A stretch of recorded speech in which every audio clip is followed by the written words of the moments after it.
Good evening, ladies, gentlemen, non-binary person just watching us today. Welcome to the final day of EU Contenders Trials. I'm Big Hungry Phil. With me from across the pond is Lafon, and we've got a decider match coming your way. Lafon, break it down for the people. Yeah, we've got Vox Nihili versus Dreadlords, and this one here, Vox Nihili don't have a lot to play for, actually. Not too much they need to do to secure their spot in Contenders, right? They just need to win one map. That's their magic number. Dreadlords looking to play spoiler ideally, but it would have to be a 2-0 for them to move on. And for Dreadlords, I think an interesting proposition here is that compositional-wise, Dreadlords versus Vox Nihili, there is a difference of opinion what we might see here. Quite right. So whilst we have seen that Genji poke, as it's kind of being labelled, coming out from both of these guys, one thing that we have seen repeatedly from Dreadlords is a variation where we see them running kind of a heavy dive with the Wrecking Ball and Feanor moving onto the Sombra. And to be honest, it's kind of been a little bit hit and miss for me, Lafon. It has, and I think, you know, one thing we kind of talked about, this was especially prevalent, I think, in their game on Wednesday versus HSL, is that the dive worked, but there were parts of maps where straight up the better composition was that poke composition. Dreadlords often struggled trying to get into the swing of things in the mirror matchup. That was, I think, the biggest issue that Dreadlords had coming in. So for this game here today, in our last day of Contender Trials for EU, I'm hoping for Dreadlords to see if they can perform just a little bit better on that execution, or in terms of the mirror matchup, if they can at least draw things out and make it more in their favor rather than it being so one-sided to their opponent. But for Vox Nihili, of course, we have to say that things are looking pretty safe for them. Again, only one map between them and Contenders proper. So certainly, I think for them, Control here are going to be a massive pick. If they can get that win out right now, especially against Dreadlords, then they've punched their ticket. And it's maybe worth to give you a little bit of context as to why Dreadlords are in this do-or-die one-map position. Yesterday against Shoes, I always do this, it's not Shoes Money Crew, it's Morning Stars, it's just they have a lot of letters in common. Against Morning Stars yesterday, on paper, a game that they should have won fairly easily, because Morning Stars was sat on this 2-0 record, they had nothing on the board. And then Morning Stars just turned up in a phenomenal way, a much more relaxed, a much more energetic team, and Dreadlords just couldn't find enough to tackle that, and so they took that additional loss. Had they not taken that, this would be looking a lot better for them in what is effectively their fight for Contenders map. Yeah, and it is going to be map number 1 where, again, Dreadlords, all of it on the line. You have to come out swinging. No mistakes left for this squad as Control going to start up now. And Phil, I mean, if you're Dreadlords, you kind of have to think that what we're going to see is that dive early on. Just because if they can come out and play that aggressive style, force Vox Nihili to make mistakes, then this may be something they can actually accomplish. But it must be said, a lot of people are expecting Vox Nihili to take this one. I kind of think that's where the sensible money is. Dreadlords, they've been very patchy, a little bit on and off again. And looking at what we've currently got locked in, yes, I know we've still got a good 16 seconds before we see them really take out here. We've got to look really at what Feanor picks here, because he has been playing quite a few different roles here. We've seen him on the Pharah, on the Sombra, and on the Genji as well. And I think this is really what's going to dictate how this team does. But with our guys ready to leave spawn, this is an interesting look coming out from Dreadlords. Yeah, this is dive-ish. It's mostly dive with Pure Irish playing the Pure Irish providing sort of the sustain, the front line setup. You can see Feanor looking for that poke damage build. Not a true fight starting, but certainly already Jaro taking a ton of damage. No, that's right. Both teams currently jockeying for position. Feanor slowly getting his way up to this blade. Honestly, with how little time we've had in the map, 20%, not too bad. But this not looking like a particularly coordinated assault from anybody here. The Feanor looks like they've got into the backline and taken IDO out of the fight. And now it's going to be up to Pure Irish to try and equalize that. Feanor's going to get the second, however. So Pure Irish, a little bit of pressure off him for now.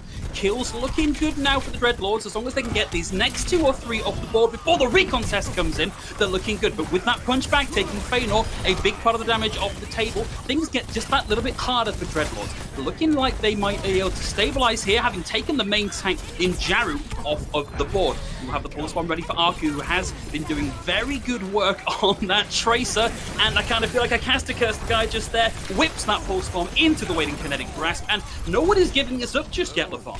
No, but it's going to be, I was going to say it's going to flip into Dreadlords' favor pretty handily. Actually, with Kurama taking that double kill, there is still an opportunity for Vox and Nihili to re-enter. Oh, massive opportunity for a recontest here. Kurama gets in and gets one, but will get traded out. Pure Irish finds one with that gravitic flux, but doesn't manage to catch Jaru, who is still alive and ready to swing into the point. Has a huge amount of presence here, has the shatter, can shut out the dive. Won't quite connect to charge, but still in and causing trouble. Chases off Feanor, who's going to have the blade in this next fight, but they now have the point.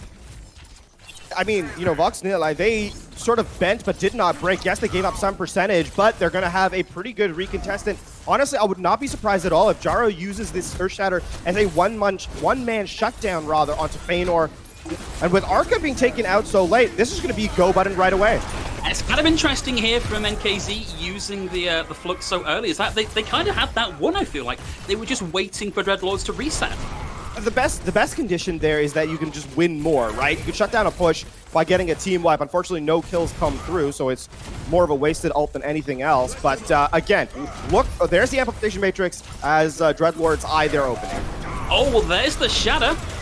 Won't get much around the double shield, and unfortunately nothing out of that. Does buy a small amount of space, but Arca's able to get in onto the backline, and now we've got the Nano Blade to try and round things out here for the Dreadlords. There's the triple, there's the quad, one last lonely target in the McCree, meleeed into oblivion, and Arca to finish off at 60% cap for Vox. That was a bold shatter that was very unlikely to get value. Remember, Reinhardt had his Earth Shatter stun time changed, so Jaru well out of range of any sort of kill. And unfortunately, Feanor, with no real detriment to his Dragon Blade, gets that 4K. An expensive fight to be said. Pulse Bomb going to whiff, though, from Kurama in the back line as Vox and Nihili eye their re-entry. Getting close to a defensive minefield here for Task. You can see the High Noon coming up first. Won't quite manage to connect any of those skulls with any meaningful damage, but flushes Arca out into the line of fire of Kurama, so they put themselves into that 5v6, and now Kurama's going to have a much easier time here to try and whittle down some backline targets. Won't even find the backline target as a frontline target in his sight of Fate. Only just able to get out of that one. There's the minefield now for Dreadlords. That's going to help just block out a lot of lines of ingress here from Vox and Nihili. Arca's able to find Kurama here on the recontest. Jaru goes down, and it's looking like another hold here for Dreadlords. Yeah, Dreadlords are going to close out that fight pretty easily, and honestly, rather inexpensively as well. They do use the Gravitic Flux, but they're starting to build up towards their closeout resources here. Dragon Blade will be online, as will the Nano Boost. So the Nano Blade is in play, and of course the Pulse Bomb to close it out. So Dreadlords here looking pretty set for this final fight. It's going to be up to Kurama to try and find that early pickoff with the Pulse Bomb. Either that or Froki needs to preload all these guys up with the armor. That's a nice way to do it, though. Nat gets the opening pick, and it takes Pure Irish off the table. Suddenly, that rock, the additional shielding, no longer their task, goes down, and it went to 99-60. Dreadlords, they back up, they give the space. They know they've got another crack at this. Certainly do, and they don't even use anything as they gave up that fight. So it was such a quick kill onto Pure Irish that Dreadlord said, all right, we're just going to give it up and we're going to come back in. However, that has bought enough time for Vox and Nihili to get into position to start building their own resources here, Phil, as Gravitic Flux will be online, and that could be a great shutdown here on this blade.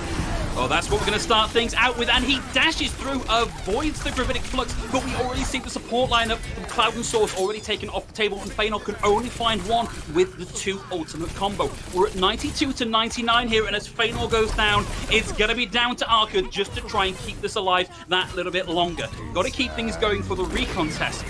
We'll get the hider in the back, finding Task. Does keep that alive long enough to allow Pure Irish to get that little bit closer.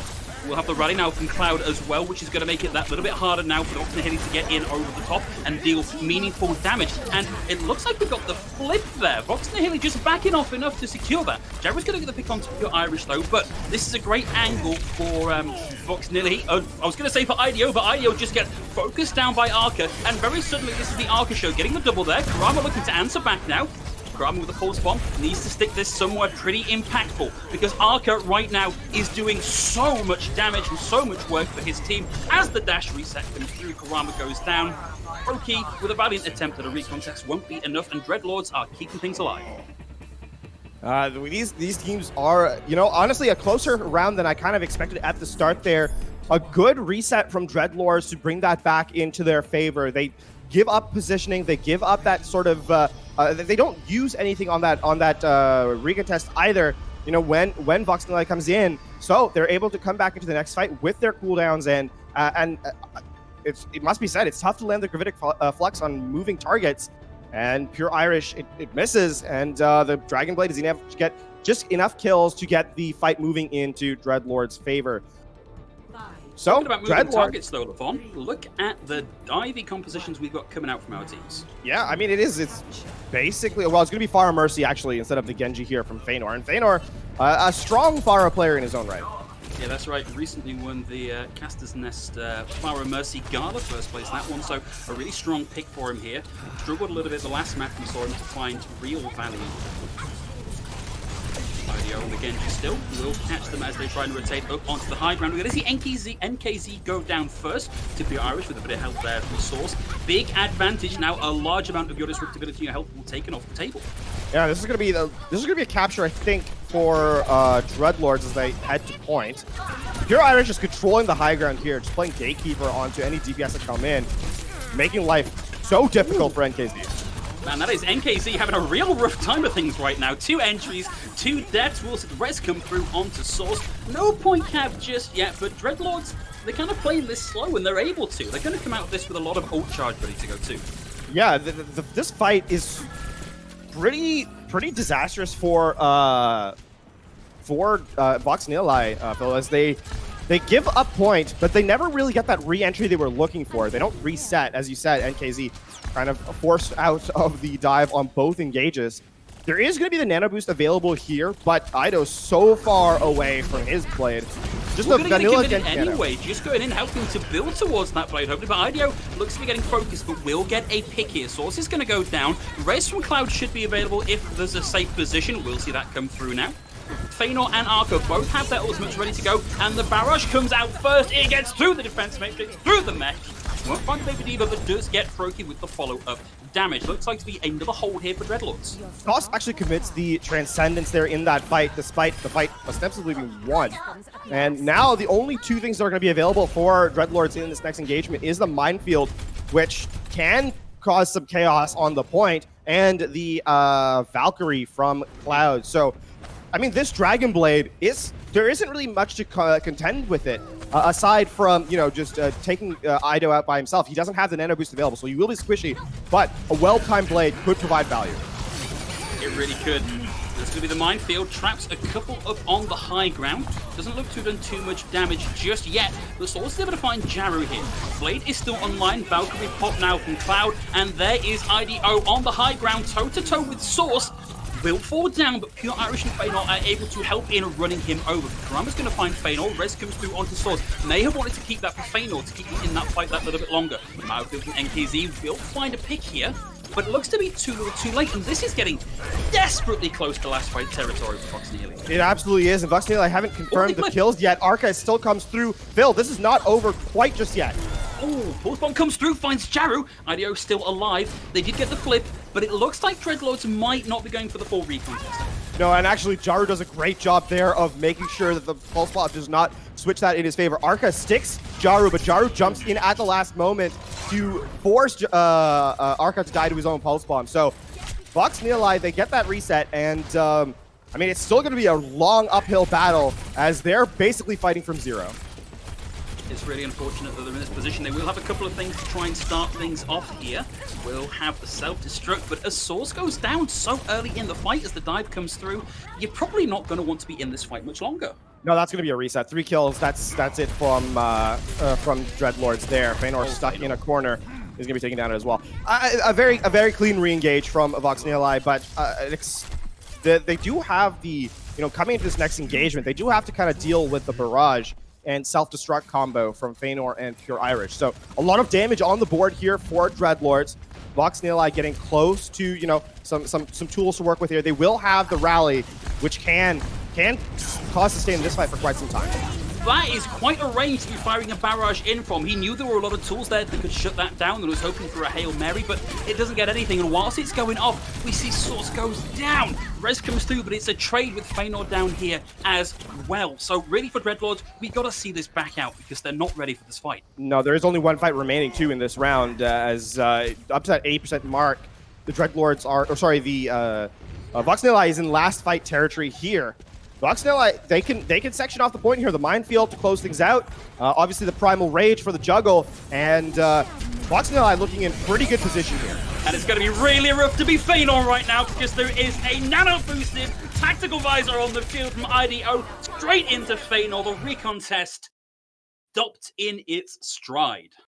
That is going to be round number 2 to Vox Nihili, as there's just too much available there to go through if you are the Dreadlords. The minefield even playing gatekeeper on the point. So we will go to the third round. Vox Nihili one stage away from punching their Contenders ticket. Dreadlords looking to shut that one out, and their tournament lives here on the line. It'll be so nerve-wracking if you're Dreadlords right now because you got to be feeling pretty good after that first map. You're able to take that in the 3-map sub-series, and now to be, you know, level pegging coming into the last one. It feels like we're at match point. I guess really we're at Contenders trials point for these guys. We certainly are. That's your ticket right there. You're looking at it, and we're gonna see a more poke composition here from Dreadlords of all people, actually, as Arca is going to start on the McCree. Dive here from Vox Nihili. Yeah, interesting kind of role reversal here, especially when you consider the task is, I don't want to call him a ball one trick because I don't think he's that, but certainly more of a ball specialist. Probably not quite as comfortable on the Orisa. Nobody really taking this fight seriously just yet. Vox nearly able to position themselves round and about. Flashbang a little bit short there. Won't be quite able to interrupt NKZ. See the early immortality field here from Source as well. Yeah, they had to because that anti-nade was so good onto the tanks of Dreadlords, and that means that despite the better sustain comp, the Dreadlords, or the better poke comp, Dreadlords had to give up point first. They're going to try for the re-entry here, but NKZ doing so much damage. This is unfortunate. Pulse bomb there from Karama. And a off-the-map reset for Cloud. And this whole fight was just it might as well not even happen for the Dreadlords. Yeah, no, Dreadlords are a little uncomfortable with that because not only did that fight take a long time and they gave up a ton of percentage, they didn't actually build anything in there. The furthest ahead is Sauce with the Amplification Matrix, but aside from that, it's looking pretty comfortable for Vox Nihili. They're going to have the Nanoblade in this next engagement, and realistically, the only thing he has to fight through is the stuns as well as the Immortality field. So this could be a pretty painful engagement here for Dreadlords as Vox Nihili set up. Ooh, NKZ drops the minefield, gets the power driver, sends Source into the air. Nate comes through from that, your Irish goes down. That was such a good play from NKZ. Yeah, that's actually just one of the clean plays that you see. Perfectly placed. Take a clip of that one and highlight it because that was highlight worthy indeed. And I mean, not only did that just win a fight with mines, an ultimate you don't normally see that happen with, it didn't build, it was so quickly done that Dreadlords are in pretty disastrous situation. They don't have anything on the board to really re-engage with, and we're in last fight territory. That Nanoblade is still on play. And they don't even have the rally, which, you know, can at least do a little bit to mitigate some of the damage coming through from the Nano Boosted Dragon Blade, but this is looking very much like IDO is just going to have his pick of the litter here. If he can dodge the rock and the flash and the shield bash, then this could be the fight-winning ultimate right here. Yeah. There is start things up from Source. Good anti-nade. Here we go. Dragon Blade will receive one stun. Immortality build comes up and Arca's able to pop the Deadeye and find IDO. 2-man advantage now for Dreadlords. Can they convert this into a fight win here? Because that's what they need to keep themselves in this. There's the Flux. Pure Irish goes down to Nat. There's the stick coming out from Karama, and despite an early couple of picks here, things are falling apart for the Dreadlords as Vox Nihili fight back in energetic fashion. The point hasn't flipped just yet. Feanor doesn't have the Dragon Blade to work with. Will very briefly have that Immortality field, but it's down and gone. Supercharger on the field and very quickly off the field again here as well. And as soon as any sort of source of value for the Dreadlords comes alive, Vox Nihili find a way to knock it completely out of play at 99-0. It's going to be down to the Stalk out here with the Dreadlords to keep this going that little bit longer. Pure Irish down, and that is going to be it. Vox Nihili take the map, and they take that Contenders second place. Contenders. Vox and Nihili doing their absolute damnedest at the end there. Looked so close at a moment that it might have gone into a Dreadlord's favor. They had to dump everything. That 2-pick advantage. They shut down the Nano Blade.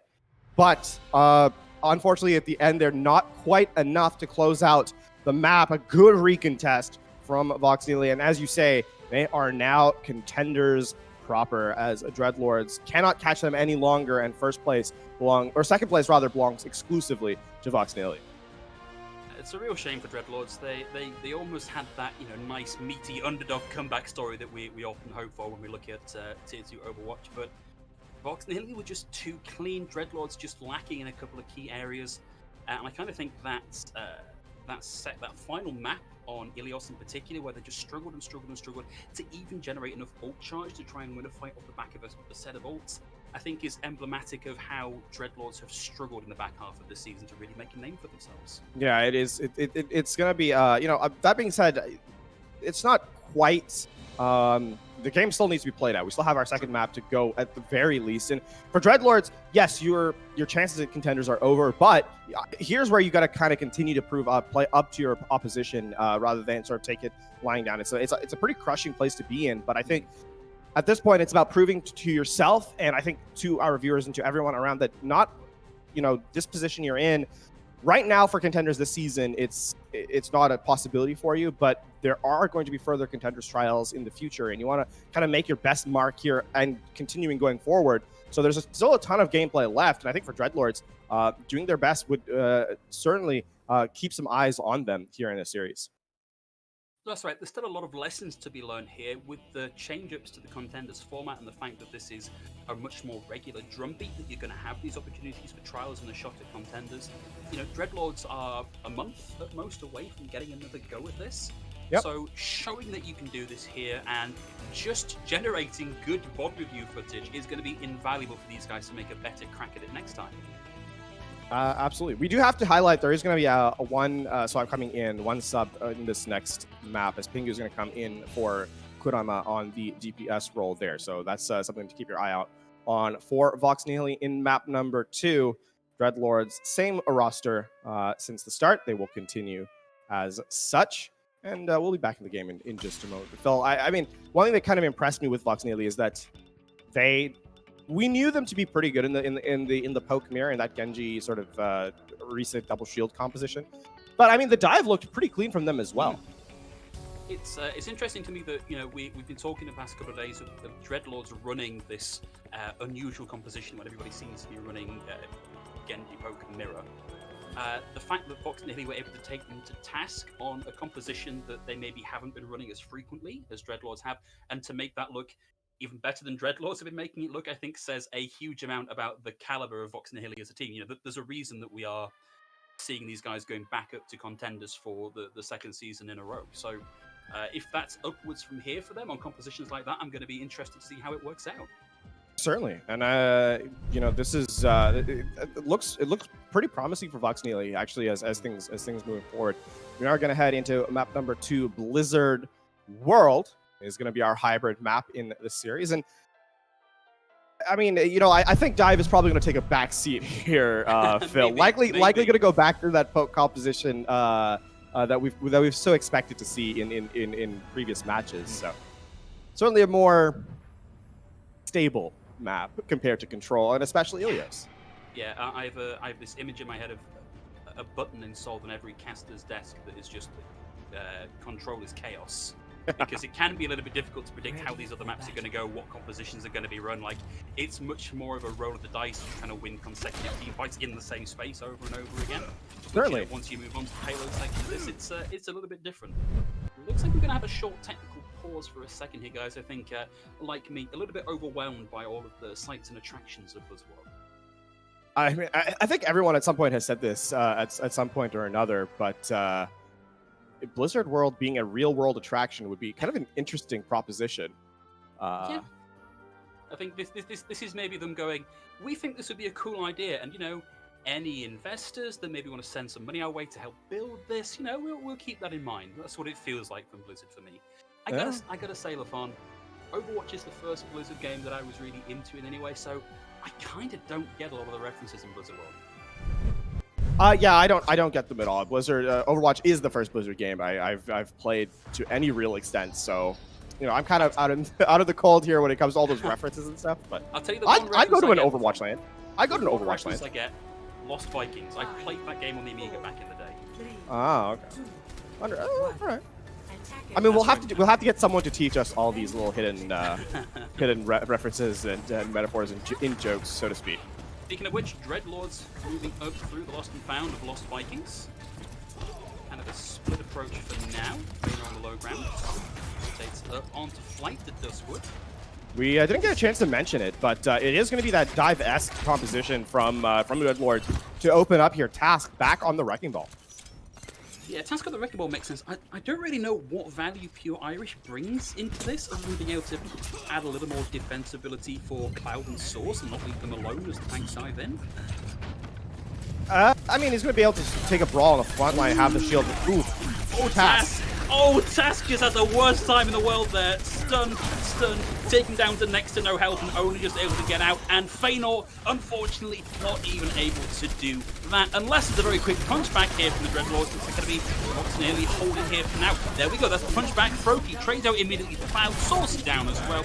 Back to spawn. Do not pass go. Do not collect two.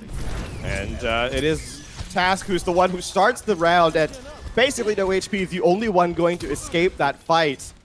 As Vox nearly send themselves up, back, and reset. And a really strong fight there from Pingu, actually, who steps into this map. He's up to 92%, well ahead of Feanor on the Dragon Blade charge. He's going to have that here even before support ultimates are even online.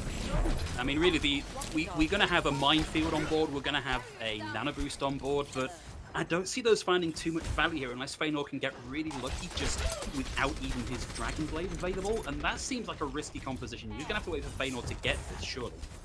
Yeah. Passive percentage is going to get the Dragon Blade online here, so Pingu, it's all eyes on him. Power driver in, but it just wasn't quite quick enough. No kills on the board just yet for Pingu, as Feanor was able to dash away, so maybe would like that blade back, but, you know, the kills were there anyway for him.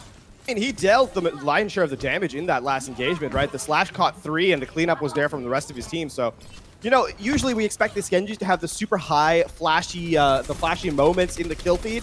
But a good team player there from Pingu, and a clean fight win. Just the Dragon Blade required. Now, Dreadlords are, yes, they're going to have tools coming online, but there is significant pushback available here from Vox Nihili, especially in the form of the Supercharger and Rally. Right, Feanor finally inching his way up to the 90% mark on the Dragon Blade, but as you say, lots of tools available here from Vox Nihili to discourage this. Task, over in the background, maybe looking for his moment to take that roll through and drop the minefield and really start this fight up.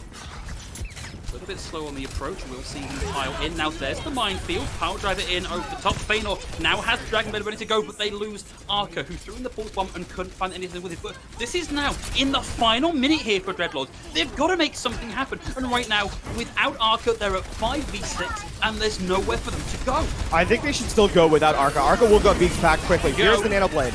Anubis Dragon Blade swipes in, finds that up at the high ground. IDO taken out of it, dragged back in to the range of the Orisa, but can't find too much with the final slash there. Pure Irish is going to get Jaru, and it may have taken them most of their time bank here, but it looks like we're finally going to see the cap here for Dreadlords. Most of the time bank and all of their resources in that engagement. They are going to take the first point, as you said, but it's all uphill battle from here for them.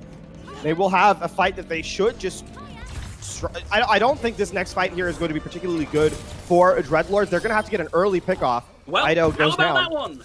IDO taken out of it nice and early, and aggression coming out now from Feynor, playing quite far up away from the team, taking the high ground, getting a line in as the Vox Nihili team re-approach.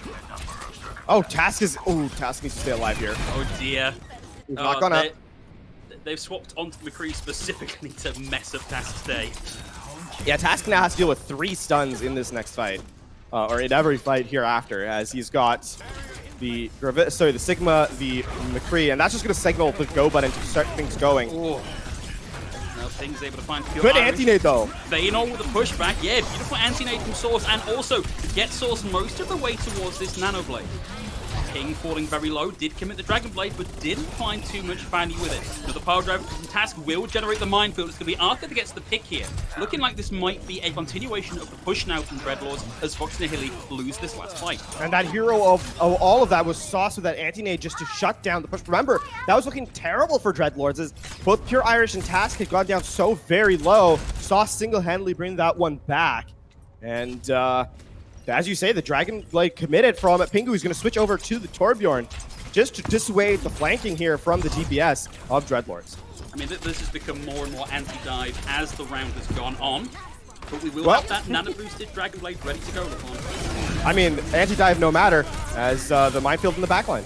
That's right, minefield in the backline, and all ults committed now from the Dreadlords. A slice and a dice from Feynor, worn into the minefield for Task.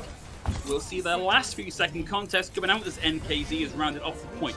2 minutes, 25 seconds left on the clock, the point seal upon. I will say that as good as that second point looked for, Pingu should go down here. As good as that point looked for Dreadlords, we should say that Dive looks its best on this map, I think, in that second phase. You know, with the ability to flank more easily, with the ability to sort of not let Vox Nihili set up. Here on third, which is better for Poke.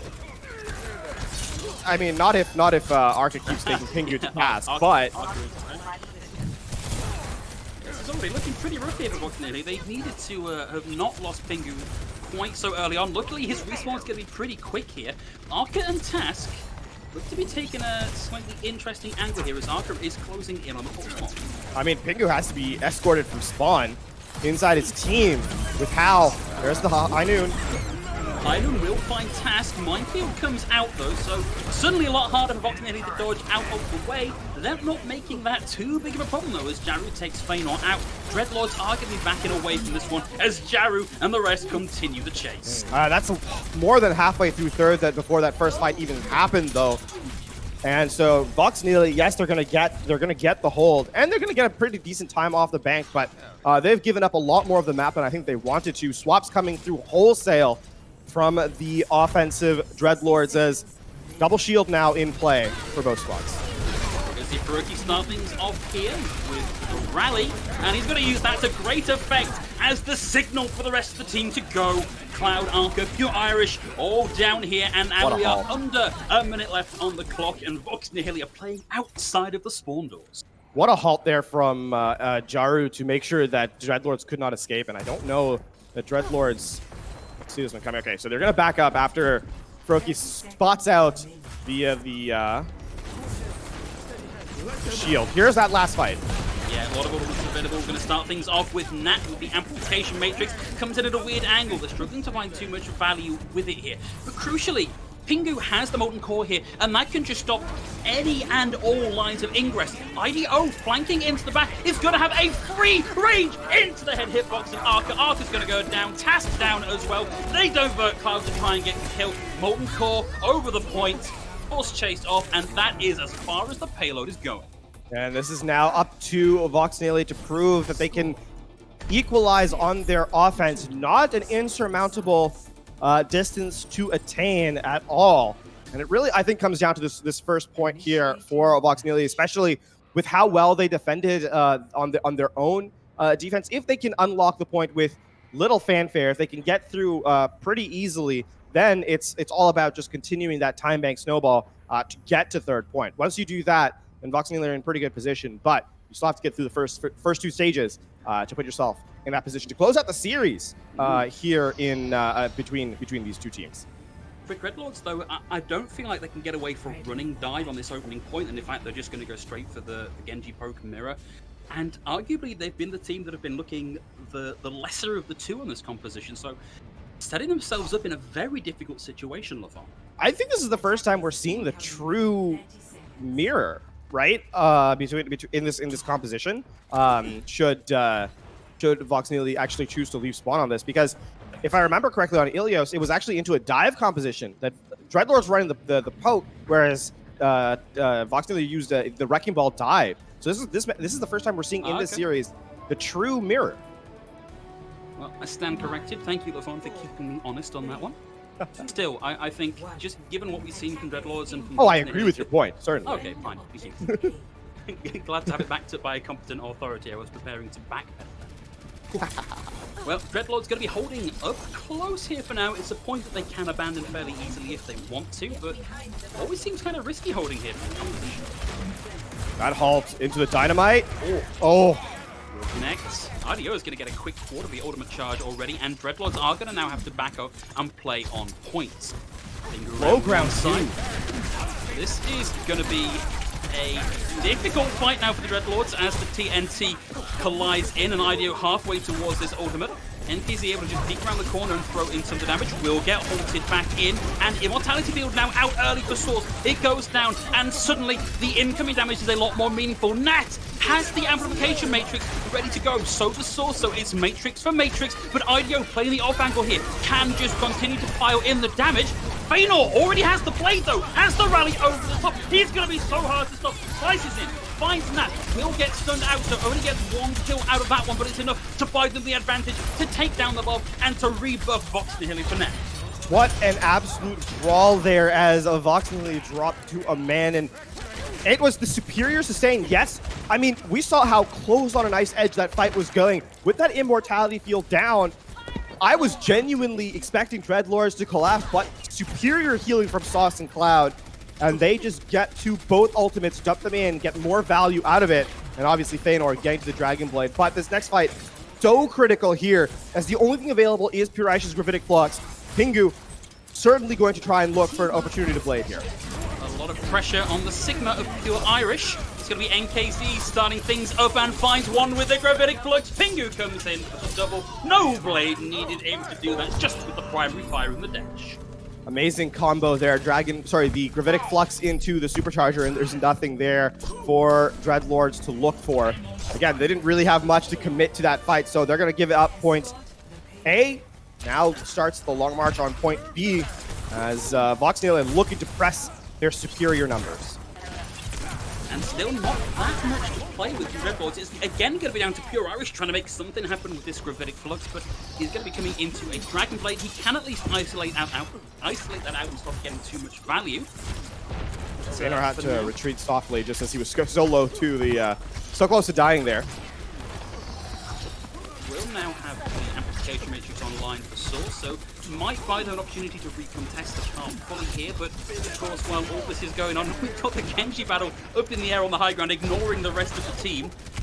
Everybody else is still slowly generating those ultimates ready for the recontest. Even Carl not moving as quickly as you maybe might like, or moving more quickly than you would like if you were Dreadlords. Dragon Blade over the top here. Oh no! Beautiful shutdown there with the Supercharger just coming on board for task. Gravitic Flux finally used there from Pure Irish as well, and Dreadlords managed to put the brakes back on this card. A sad Dragon Blade there from Pingu. Comes over the top, stares the entire team down, and then instantly dies. More like my Genji gameplay. But heading into this next fight, Feanor is actually going to have the Dragon Blade online, and Cloud's so close to that rally. Here, I mean, Dreadlords have the advantage of high ground too, so they're setting up a firing line as Vox Nihili enters, and here Dreadlords are suddenly looking like they're in control of this second phase.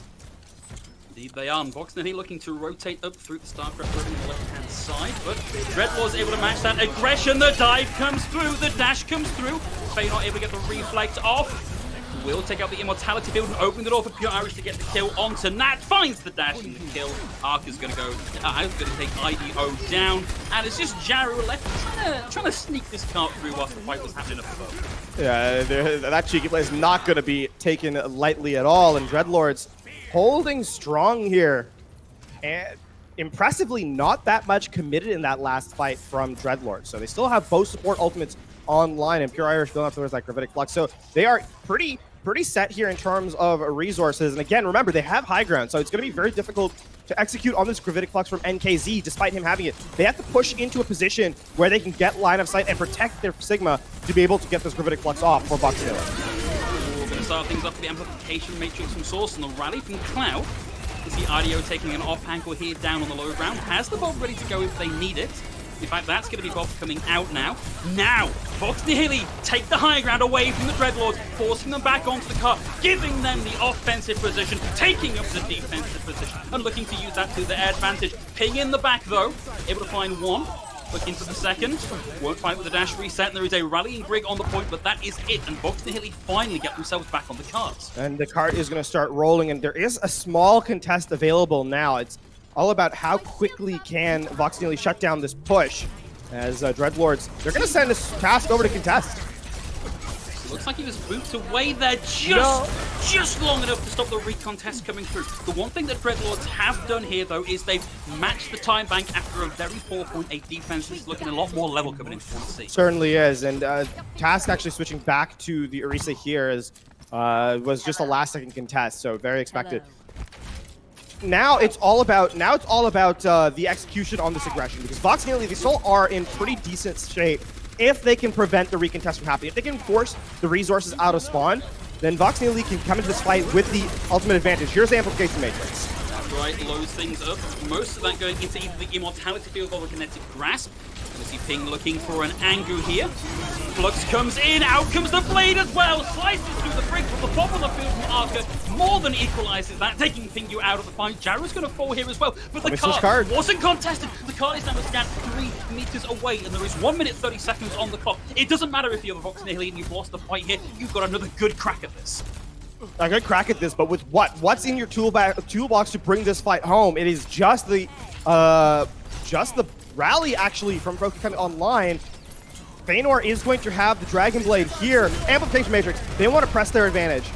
Yeah, they want to burn as much time off this clock as possible, and it's forced Vox Nihili round the corner. They don't want to walk into that double damage window. We are now actually in just last fight territory with a minute left on the board. Only one good fight remaining for Vox Nihili. We'll have the rally here from Kroki to start things up. IDO so close to having the Bob here to create some space, but there's Feanor with the blade, takes down the Immortality Field. Pure Irish is going to find Nat here as well. The Bob has to be the equalizer here in the final minute of the fight, because right now this is not looking great for Vox Nihili. Dreadlords so close to putting on a hold. So close indeed. Pure Irish tabled out. I was able to find Kroki here, going for the rotation moving through the back passage, but the car, they don't get anywhere near the car. The flux comes through and it stops the recontest. That's so unfortunate for Dreadlords. You were so close to closing that out. Vox Nihili with the read there in that last fight. It was a bold attempt to get the recontest through the backline for Dreadlords, but Vox Nihili read them cleanly. They call the Gravitic Flux, walk to point, and as you say, use that to prevent them from touching. Oh, what a play by Vox Nihili indeed, as they take the 2-0 here up against Dreadlords. A hotly contested second map, and down to literally the final fight to close things out. Phil, what a spectacular sequence of events there at the very, very end. I mean, if you're Dreadlords, you know that you weren't getting through to Contenders this season. You've got to be happy with your performance in that second map, especially when you consider how Control went. They looked very, very good on the second point, and there was a moment there where Vox Nihili didn't look like they were going to get a crack at point C. Dreadlords really found an extra gear here. It was just too little, too late, and kind of a misstep on that final point C attempt to recontest. I mean, it's a tough place to be, right? Because you can't just send someone to point, because they will be taken out instantly. And again, Vox Nihili were operating at a disadvantage. They had lost their Baptiste in the early part of that fight. So I can understand why Dreadlords chose to take that fight the way they did. You know, they thought they had the better sustain and wanted to get to the card to contest in a moment. But as you say, a great play there by Vox Nihili to use the Gravitic Flux to force no contest on the map, and so end the series. And you know, credit to Vox Nihili, they make their way forward. They hit their magic number. Not only did they get that one map, but they got the second one as well, take the victory, and now set themselves in firm control of second point here in Group A. Right, really solid performance from Vox Nihili. Can't wait to see how they're going to perform in Contenders proper, because of course they didn't come out at the top of this group, and the other group in Contenders Trials is going to be similarly competitive. So the fight is not over just because you've gotten your way out of Contenders Trials. If anything, you've just opened yourself up for a much more difficult fight. But LaFon, I do believe we've got an interviewee coming our way. Indeed, indeed. In the chat. Hi, welcome, congratulations. Thanks. So how are you feeling now that you've secured that Contenders spot? Feeling pretty good. All right, Jaru, walk us through that last fight, because I think everyone was kind of a little bit surprised as to that moment, right? It was on teetering on that very brink of failing, but at the very end, you guys flip it in your favor. What's going through your guys' thoughts as that fight happens? Which fight in particular are you talking about? The last fight on offense of Blizzard World.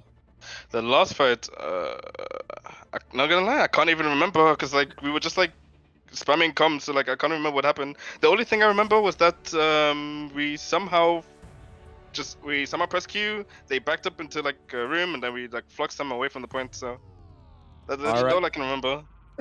You're pulling the veil back a bit here, Jared. We were looking at that going, oh man, that was such a smart play to force them through into the back room and then to use the flux to stop the recontest, and it turns out you're all just screaming and pressing Q in comms. I mean, the flux to force them off the point, that was actually like a planned play, because we saw that they were back in the room, so they have to touch points, right?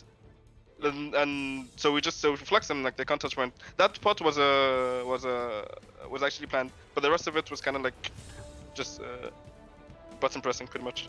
Chaos in general. All right, Jaru, that's now walk us through your team's emotions coming in, because you guys have punched your ticket. You hit your magic number, that one map win, but you guys take the victory as well. What's next for you guys? I think compared to a lot of the teams that are currently contenders, we're still pretty like inexperienced, right? So I think that we kind of have to still prepare a lot to get onto the level of a lot of the experienced contender teams. So like we have a challenge ahead of us, but we are pretty sure that we'll do fine and we'll improve. Great. Well, any final words before we let you go back to celebrate with your team? Anybody you want to shout out while you're here? No, but there's just one thing I want to say. Let's go, Jaru! Okay, I'm done. Goodbye. Let's go, Drew. Indeed, Drew, thank you very much for joining us. All right, thanks. Again, congratulations on making Contenders. Looking forward to see how you make do in the proper series. Now, guys, that is, of course, our first match out of the way for today, but don't go too far, because myself and LaFon, we're coming right back. We've got another match coming your way in the not-too-distant future. Stay tuned, everybody.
Welcome back, everybody, and here we are with the final game of this month's EU Contenders Trials. Angry Titans coming up against Raw Esports. Big Hungry Phil and LaFon still with you. LaFon, what have we got to look forward to with this one? I mean, this is a match of pride more than anything else in terms of standings, right? So I'm expecting to see both teams come out and say they have something to prove. Angry Titans versus Roar, as we highlighted. Some players on these teams that you may be familiar with.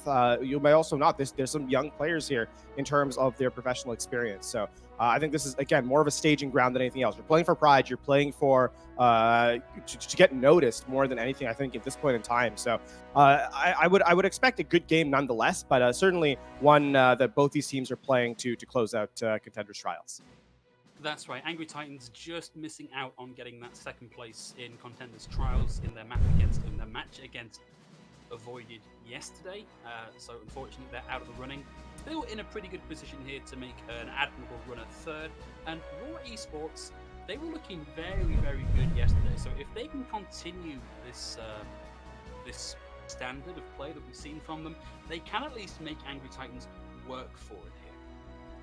I would agree with that. I mean, we'd say that Angry Titans probably has the edge here in this matchup, but it's not one that I'm extremely convinced about. You can make an argument, I think, for both squads and have a fair point to be made. So I'm curious to see how that first fight is going to go, because again, this first map, it's going to tell us a lot about how the power level, so to speak. And yes, we are at the end of trials, but I think we still have questions about a couple of the teams, especially the ones that are not in first and second, as these two are not. So looking forward to see what they bring to us here on Ilios. Yeah, it's interesting that, you know, we kind of know through placements who the top two teams are. We know through placements who the bottom two teams are, but there's a lot of information still to be found in the middle. LaFon, one player in particular I want to draw your attention to yesterday, and those of you that tuned in for yesterday's broadcast where I was working alongside Kenobi will doubtless recognize the name Admiral Raptor, who will be playing the Brig, more than likely, for Raw Esports, and he put on an absolute clinic on the Brig yesterday. He was doing so much for his team. He was in the kill feed. He was keeping people alive. He had a rally every 10 seconds. Like, this guy has a huge amount of potential here if we see him out on that hero. We are going to head directly into Ruins, though, Phil, as the gates unlock. We're not going to see a true double shield dive here from Angry Titans, and kind of an anti-counter dive on Roar's side. Yeah, this is interesting. The Hog Orisa, something I feel like we've not seen in a long time. Look here, behind lines, waiting for his target. Can't quite find the pick there, but will force an early immortality field out from Zytel. No longer have that to work with, and look, did manage to get a cheeky 1/3 of the ultimate ready to go on that full spawn. Crocs is going to get hooked and dealt with stunningly quick. The flame on the Sombra, looking for value on the high ground, can't find the hacks, and enough of his team has gone, so that is going to be Raw taking the first cap. We don't see a ton of Roadhog, as he doesn't have much utility in terms of his team in general, but there is one section where he definitely excels, and that's in shutting down a dive target if he can get that hook off, and Prox did not have his jump pack available, so gets stuck, gets taken out, and that starts the point towards Raw Esports. Naru hacked up, though. You hack a Roadhog, he just becomes a big meaty battery more than he normally is. And the one thing it does do there is it forces out Zytor's immortality field, which opens the door for Love to throw in the pulse bomb, taking Fuki out of the fight. It's going to be a man advantage now for Angry Titans as they look to try and recontest it. Knasten has the minefield ready to go, and Doggo is going to take Eli out of the fight. Rally from Admiral Raptor is just not going to be enough to deal with the incoming damage here from the Angry Titans. Comes off to stop Teemo escaping, and that is going to be the fight one of this point flipped.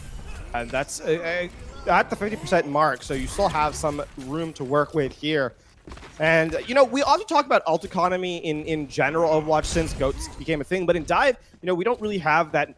We don't work about those tools too much because of how quickly they generate. And but that being said, I mean, EMP online here for Little Flame. With everyone in a corridor, this could be disastrous. There's the EMP, the power driver in over the top. Minefield swamped and ready, not going to be committed into that one. Pulls from out and look here, as well as a couple lessons from Doggo. So they wanted to win this fight, and they wanted to win it as convincingly as possible.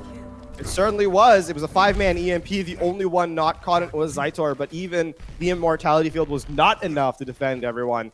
And that is going to be a full stop. But there's still a significant resources on the point. Knasten has the minefield which, you know, against a non-moving target like, or non-moving composition that is being run out here, can be a death knell. We'll get hooked out of it. Interesting positioning here from Brookie, and just as Crocs is blasted by with the whole hog, finds the connect and takes him out of the fight. Raw with an opening now. Timo is able to find Starboy here, and Angry Titans might be wanting some of those ults they threw into that one back, because it is only just 64% of the point cap, and it's looking good for Angry Titans to hold on to the majority of their ultimates. Yeah, that was a very cheap fight, actually, for Roar, as Crocs gets the last second rake and test. Close to last fight territory, though, for Angry Titans. Okay. Lev just making sure, or sorry, Little Flame making sure that no one can get back to play up aggressively. They don't want to be caught in choke. And if you're Angry Titans, you're coming into this almost at the EMP, but with realistically only a sound barrier. How do you play this around what Raw have? I mean, you have to deny out. Well, there's a supercharger early. They're just going to go in, lock down. He just absolutely domes Love. Eli pops in the blizzard, finds the kill onto Crocs. Pookie on the high ground, continuing to do work, and now things are kind of flipped here. Last fight territory for both teams, but advantage for Raw. I mean, you did get out the sound. You traded for the sound barrier, Blizzard, Supercharger, and Rally. So this EMP now, as long as you dodge these stuns, which is easier said than done, certainly, could be a ton of value here. Playing very far apart at the minute are Raw, so Titans struggling to find a place for this EMP, but trying to pick into neutral. Spooky's going to go down, Zaitor 2. Eli's able to get one pick here, and we do have the whole hold making a lot of space, but it doesn't connect with too many targets. Dogger's able to get a kill in the meantime. Timo's going to go down here as well. Admiral Raptor falling very low. It's going to be on to Spooky to try and rush to point to try and get some sort of value here. Actually, no. Angry Titans look to have the flip here. Raw Esports, they've got a little bit of time. Just a little. They've got that one fight, but the running to the EMP, Little Flame was actually taken out before he could commit to it. And it ended up being their saving grace. Eli going to switch over to the Reaper here, trying for that burst damage, I think specifically onto Crocs and Kanason. But again, they're walking into an EMP, and so shutting down all the abilities in the last fight, such a disastrous thing. Did get found out, but it was too late to stop that EMP coming through. Hits up both tanks, and Timo's going to get focused down over the back of him.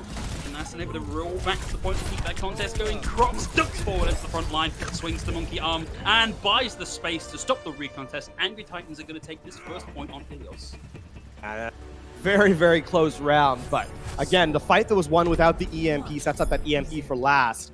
And without any of your abilities, you start to become a very weak target. Something that we have to highlight is that we talked about the Roadhog, right, in terms of what do they accomplish. And early on, we saw what Roadhog accomplished. Gets that hook off onto Crocs and sets things up pretty spectacularly for the opening. Unfortunately, after that, no real hooks were found, so you don't get any of that one-shot potential onto the dive targets, and then the Roadhog just becomes a bit of an ult battery. So that is, as you said, a bit of an issue in that engagement. We are going to head to well, though, so compositions are going to switch up from Angry Titans. It's going to be that poke composition. Little Flame will go over to the Genji here after the teleport. Meanwhile, it is going to be sort of the old-style Ryan Orisa from Roar. Yeah, it feels like a while since we've seen this run in this series position. He's going to take a lot of damage on the way in here. Wall comes up and stops the retreat, allowing Eli to get a pick. And we have his ability is up for now, then down again very quickly, but being trapped in a small room with a Mei is very unlikely to work out for you unless the Mei is on your team, of course. It really isn't a Little Flame side as he's taken out, being frozen down. And he switches. Get the pick. Nearly gets it. Nearly gets it. There is going to be a switch coming in here for Angry Titans. They're going to send Crocs over to the Reinhardt. They want that cleave damage in play from the Reinhardt. Little Flame is near to that Dragon Blade, about almost 70% here as he's going to try and farm it up. He can't play in close, though, because of the man. Can't really afford to close to this. Since you dash in, you're going to get frozen up. You can take an off angle like this and just poke in from behind and get yourself 90% of the way to that ultimate. Crocs separated by the walls, just being kept alive by the immortality field. Goes charge to get out of it. Saito finds the pick onto Crocs, and it's now Little Flame trying to make the blade find the value the rest of the team could not. Will find one, looking for the second season of 3. Crocs the reflecting gets the pick. Looking good here for a retake by Angry Titans. What an absolutely spectacular immortality field by Doggo. Keeps everyone alive. We saw Crocs going down several times to below 50 HP. But they couldn't get the finish, and that bought enough time for the Dragon Blade to come in to clean up kills there as well. And weirdly, not an expensive fight at all for Angry Titans. Coming back in, they're going to have the Gravitic Flux, they're going to have the Amplification Matrix. They're going to be able to dissuade an attack here from Roar. The first one out is going to be that High Noon is answered by Love. Kind of zoning each other away from those ultimates, and neither one finding the kill they were maybe hoping for. Next up on the board is going to be the Shatter, and the Blizzard available here for Roar. Either one of those runways could be absolutely massive. There's going to be the Rally, the Sound Barrier, the Flux, the Sound Barrier from Admiral Raptor here too as well. Timo still holding on to that Shatter. Hasn't found anywhere to put it just yet. In the meantime, Uki is going to drop there in the 5v6 and committing the Shatter. Love finds Zaitor. The freeze comes through and Timo is able to find Crocs, but he doesn't have the numbers advantage, and that is going to be another reset. Angry Titans still in control. And in the Admiral Raptor, gets out of the last minute, but unfortunately his team was not there to join him. So Roar, they use nearly everything in that fight, and as a result, they're going to switch up their tank line here. So Orisa Sigma back in play, Admiral Raptor going over to the Brigitte, which you highlighted as being a character he was doing pretty well on in the in his last couple of games. They're walking in to a Dragon Blade. Earthshatter, though, as Little Flame, it's a little bold. Gonna get out. No problem there. Oh, the Flank Shatter! Shatter from Croc finds the charge, squishes the Orisa. And now Little Flame has the blade on board, not going to need it as Crocs finds the value with the Fire Strike. Little Flame on the high ground will receive the stun, but he's right up close and personal. Ian takes him down. Last fight territory, and they're playing right by the spawn doors, Lafon. Oh, this is going to be the last second contest as well, as Timo gets to point on the Wrecking Ball. They need to move over into the back just to stop this recontest coming through. Finds the flashbang, finds the pick. Timo goes down. Love has the High Noon, has the Amplification Matrix. Little Flame away in the back's going to find stuff happening with the Dragon Blade. Booby swaps over onto the Tracer, but this is going to be too little, too late. There aren't that many players for Raw left alive in this, and the kills coming through for Angry Titan. It's looking like we're going to see them taking Ilios. Yeah, that is going to be map number 1, 2 Angry Titans. And while round 1 was close, round 2 less so, as Angry Titans make their rotations correctly and shot out the couple of plays that that Roar was attempting to make. There was only a couple of avenues of opportunity, but that one fight where Doggo keeps everyone alive in close, a big difference maker. And it helps Angry Titans snowball their way into a victory here on map number 1. And Doggo really stood out for me that map as a support that was doing just her absolute utmost to keep everybody alive in the fight. You know, you sometimes see people pick up the Moira or the Brig and maybe get a little bit overzealous on the damage, and it's a good sign of somebody that fully understands their role. They don't tend to stray too far into those tendencies, except when needed. Maybe not quite the showing that we were expecting from Roar in that first map, given the way I was hyping up in particular Admiral Raptor after yesterday's performance, though. Yeah, we didn't actually see a ton of Brig from Admiral Raptor, though, right? We saw mostly Lucio play coming out, and Lucio is in a tough position right now. If you're not rushing down targets with the Lucio, you're not getting a ton of value, and it's tough to really say how good a Lucio is performing if your team isn't performing well. But certainly interested to see how if that evolves in map number 2, which is going to be hybrid, and Blizzard World is, of course, that map. So. Coming through, definitely a player to continue to keep your eye out on. But I mean, pleasantly surprised with the cohesion from Angry Titans, because as they've kind of played out longer, they've gotten better and better. Unfortunately for them, here in the last day of Contenders Trials, a bit of a bittersweet moment. But certainly they've looked much improved over this week. I imagine almost if you were a Contenders Trials team, what you would like is a pre-Contenders Trial warm-up trial, just to get you to that point that you naturally get to at the end of trials. Sadly, we've not got that in place, and they've just got to make do with scrims and whatever bonus they can get over the course of the week. Looks like we're about to go into Blizzard World, and Lafon, given what we've seen from our team so far today on Blizzard World, are we just going to be looking at more of the Genji program? I would expect that, but to be fair, in our previous match of the day, we saw there was that hybrid, the dive adjacent composition that was coming through from one of our teams. So certainly the teams can, if they feel they have advantage on a certain different comp, to surprise us. But I would not be surprised to see that poke composition at all. Kind of fun of saying that there's a reason the meta is the meta. It's typically the comp that you can get the most out of by putting the least into. It's the most energy efficient composition, and sometimes there's just no good reason to run anything else unless you happen to have specialists on your team. We don't have that information just yet for these guys, so kind of expecting to see that. I mean, one thing to note is that it allows you compositions that are not meta in the current patch tend to be, I mean, they're technically playable, but the room for error is so tiny. You cannot make mistakes. Whereas in a couple of these compositions that we've come to get used to, mistakes are par for the course, and so you can reduce the amount of them or increase the amount of them you can make while still willing out fights. But that being said, it is actually going to be Eli on the Mei here, so that is a major difference from these two comps. Looking for more of a brawl style here in close from Roar. And of course, Angry Titans making themselves known on the high ground. Eli's going to be able to wall them out, and they get a lot of free passage here without taking the damage. Flame playing some crazy off angles here. A few shurikens in to the back of the Angry Titans as Raw Esports as they rotate through, but kind of a slow rotation here for Raw. There's the wall.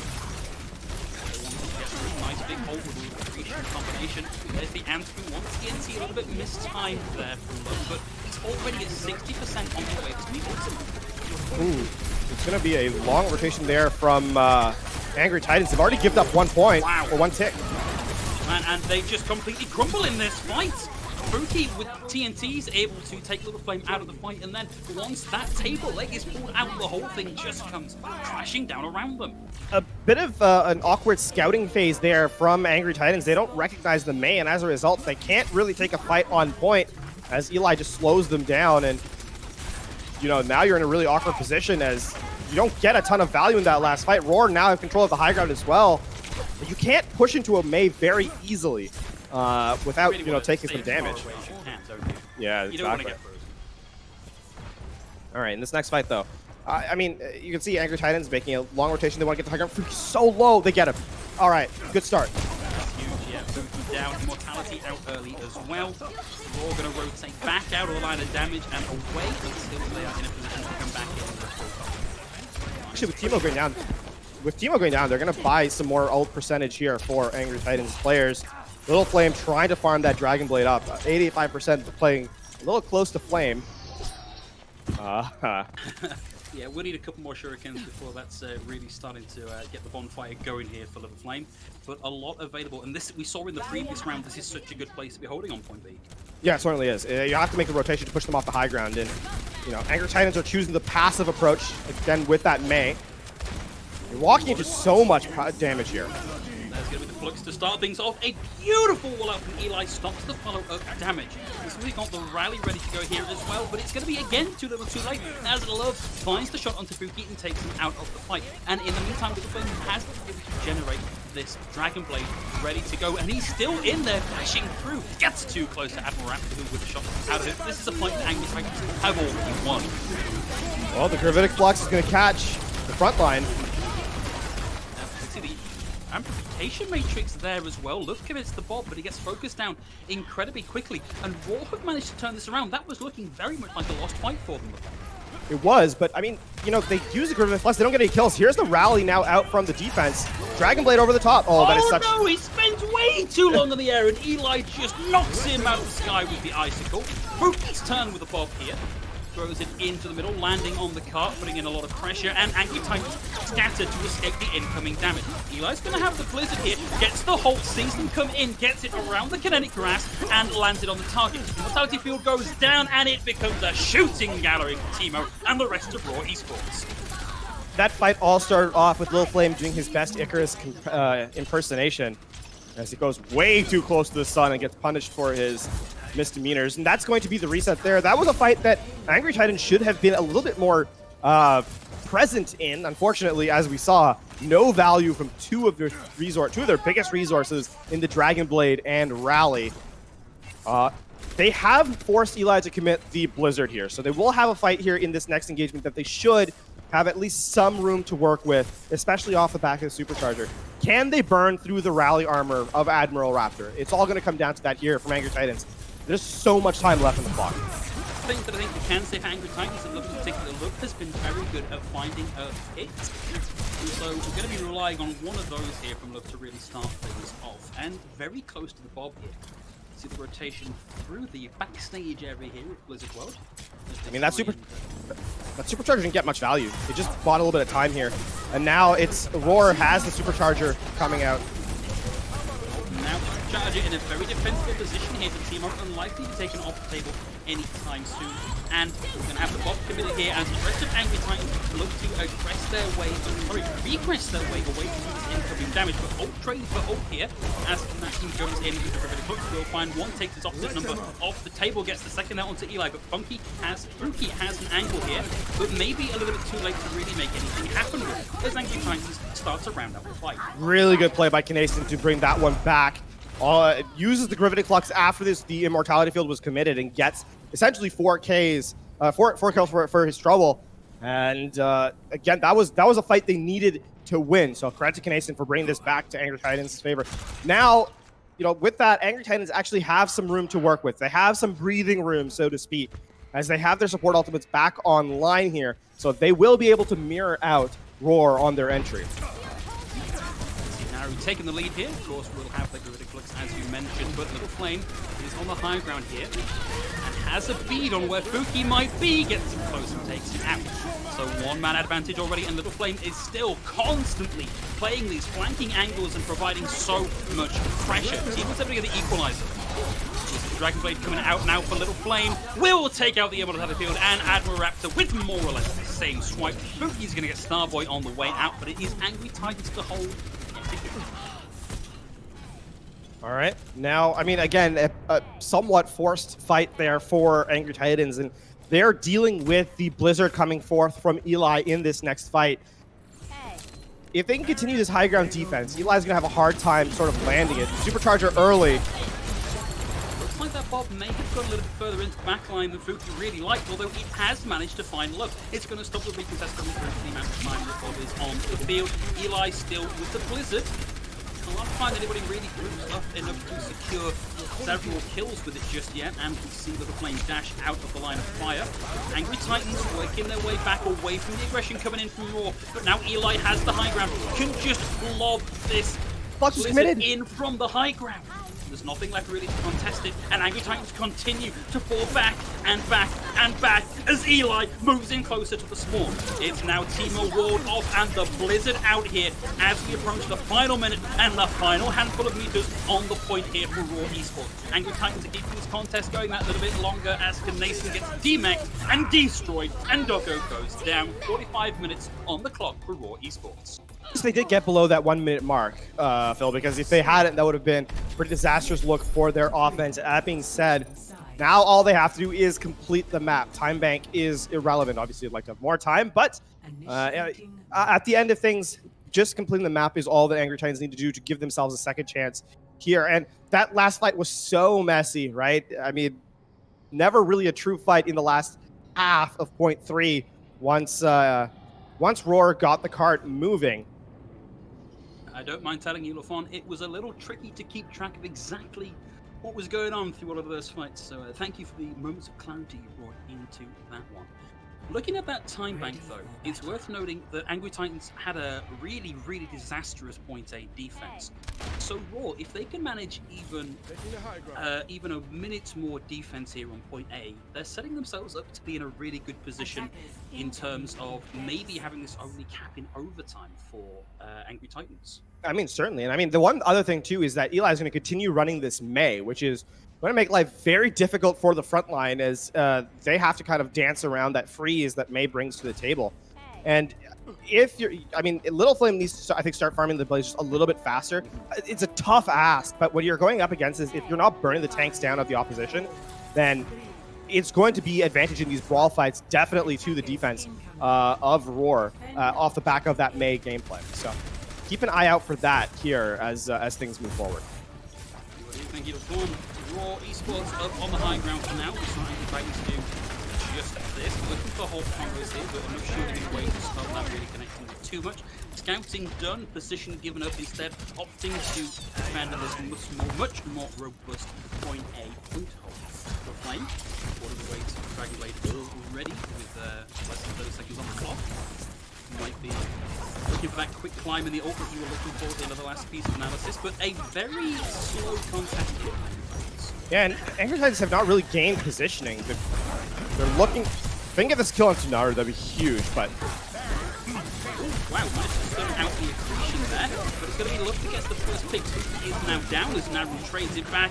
Admiral Raptor starting to show up in the kill feed a little bit more now that he's over on the rig, and there's going to be a hold here for Raw. Not just a hold, it was such. They took a significant amount of time off the clock as well, with the fact that Angry Titans kind of just sat around looking for the avenue of attack they wanted to get to, and so a full minute in that fight.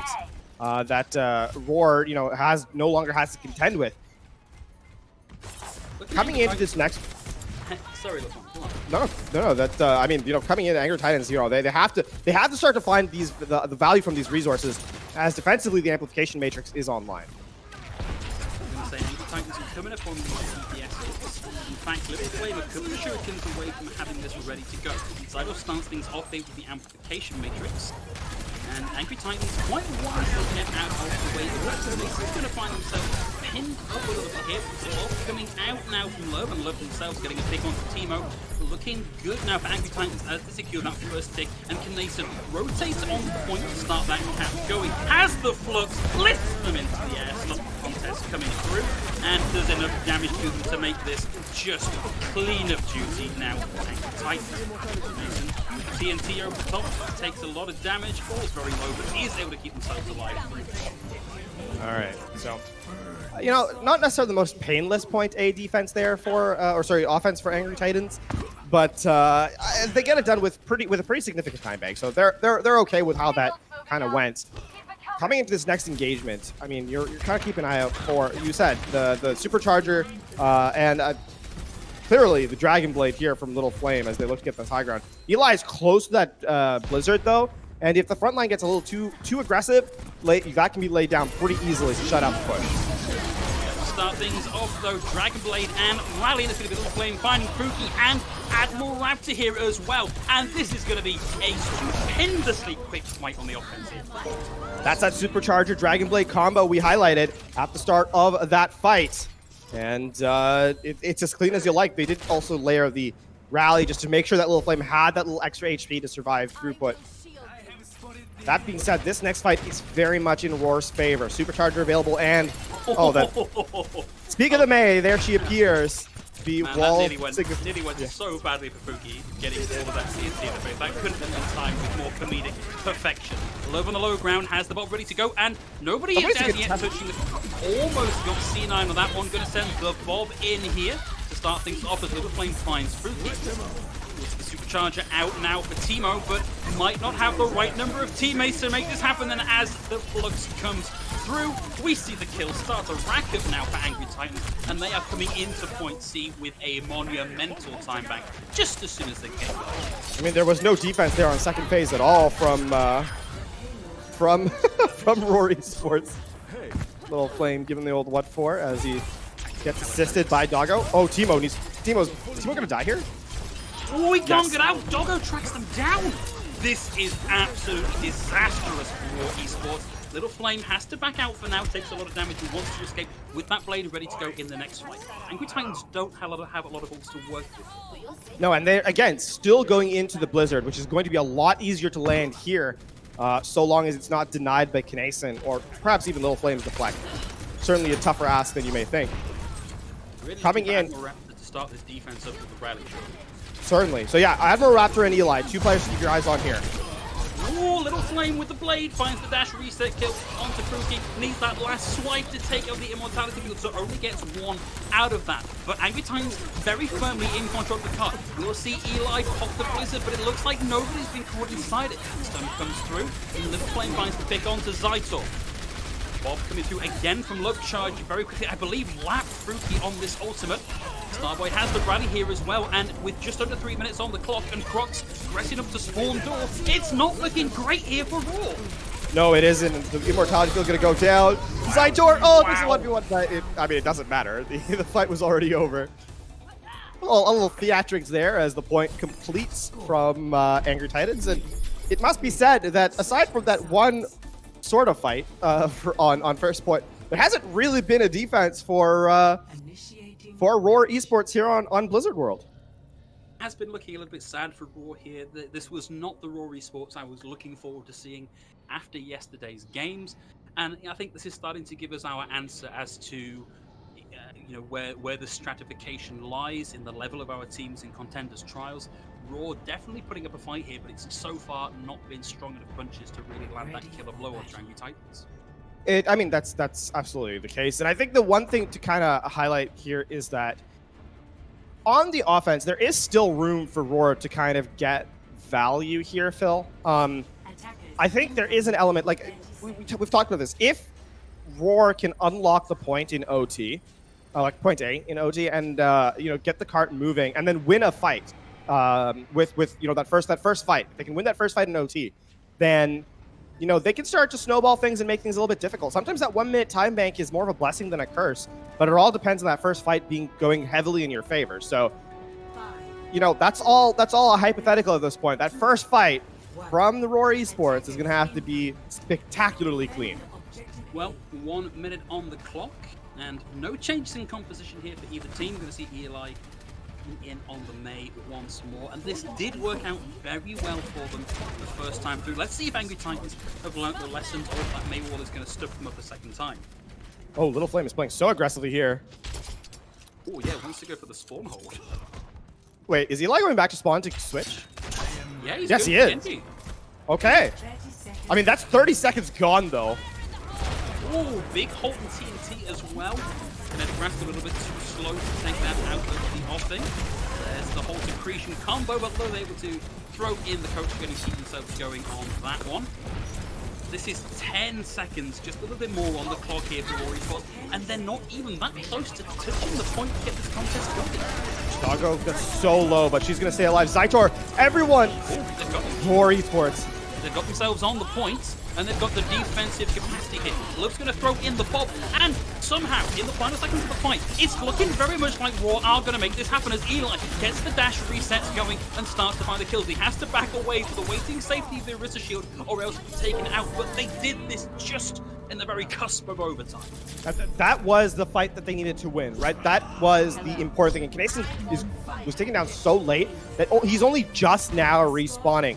So that means that Angry Titans are not going to get to, the card's going to move forward quite a bit before Angry Titans will get that first real fight. And while that all is happening, I mean, that's going to buy time for Roar to start farming up to their resources. If Roar, can get an ult up here and actually get some value, they could continue this push forward. However, I'm watching these numbers so closely here with the hill upon. I'm just waiting for Knason to get this flux online, because I think this is going to be a large part of dictating how this goes. As Love finds the opening pick onto Timo, Immortality Field goes down, and Little Flame now has the blade ready to go. He dives into the back. He knows the Immortality Field is no longer a threat. He comes in the 5-1 before he takes him out with the melee, but it is a massive numbers advantage here for Angry Titans. They knock Raw off the cart, and that is as far as that's going to go.